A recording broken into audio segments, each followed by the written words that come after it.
Do you want to have this physique? These are my brothers, nephew, and daughter. And we all have one thing in common, and that is we are consistent and committed in working out. So let's find out how do they keep themselves motivated in working out. Welcome to my channel.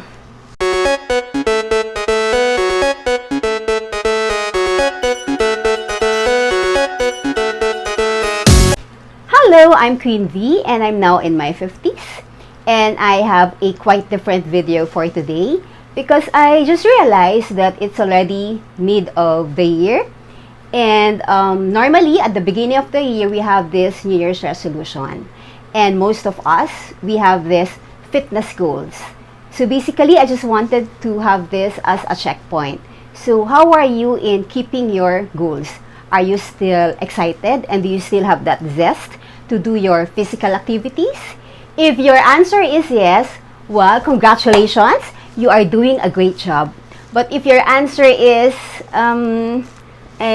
or you are busy, you have no time, then maybe you would like to watch my video because I have my 3 brothers, my nephew, and my daughter to share how do they keep themselves motivated. Okay, so let's start. Okay, so let me start with my older brother, Kuya Warren. He is an electrical engineer by profession and a businessman by experience. He has been consistently working out for 39 years already, so he started at 16 years old.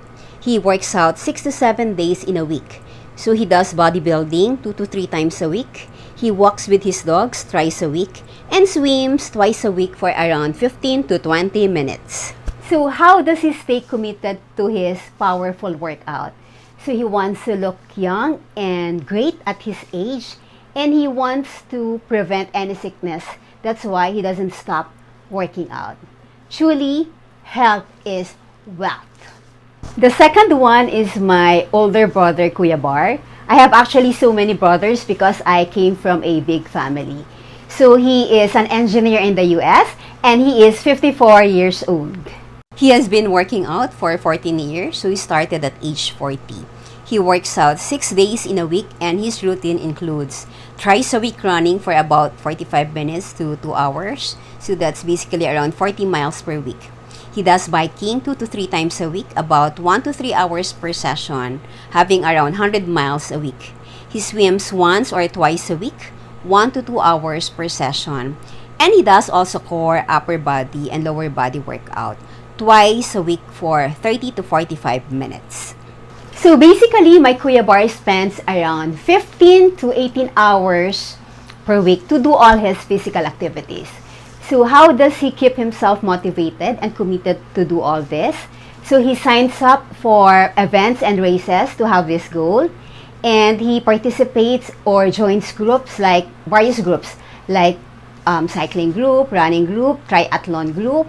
And it's easy for him to do all this because he is surrounded by people who have the same goal or have the same passion. And of course, to look great and to be illness-free. By the way, he also got running dogs to get him motivated to go out. My third guest is this time my younger brother, Winston or Ton. He is a nurse in the US and he is turning 50 years old this November. He has been working out for 26 years, 10 years of strength training with weights, and 16 years of cycling and weight training. He started working out at 24 years old.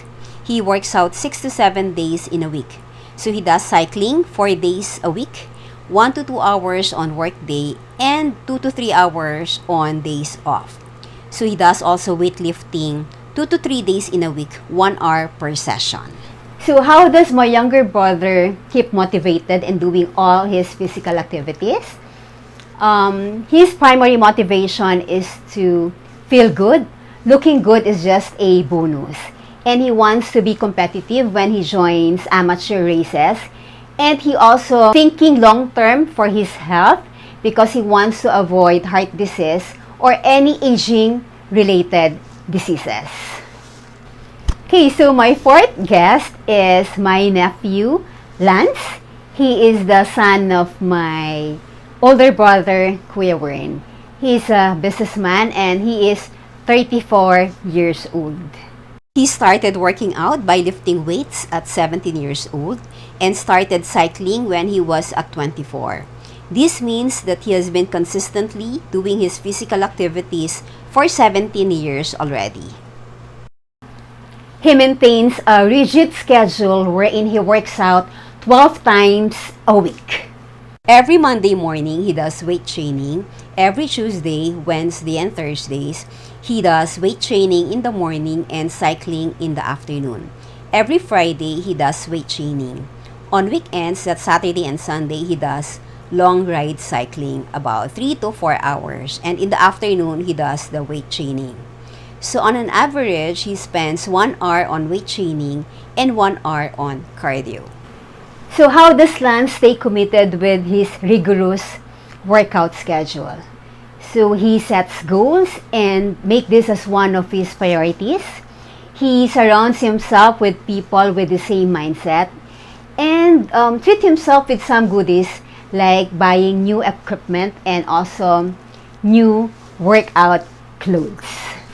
Last but not the least is my daughter Danielle, who is equally consistent as I am when working out. She is an engineering student and she is 22 years old. She has been consistently working out for 2 years, doing high-intensity interval training, cardio, and strength training. She started working out at 20 years old, and she spends 1.5 hours to 2 hours per session on an average every time she works out. When I asked my daughter what makes her committed and motivated to consistently work out, she said that on days I don't feel like my best or on days I want to slack off, I force myself to work out anyway because I always think that I'd be much more rewarded after being able to accomplish my workout. I'd rather feel fulfilled after than regret missing a workout session. She is truly my daughter.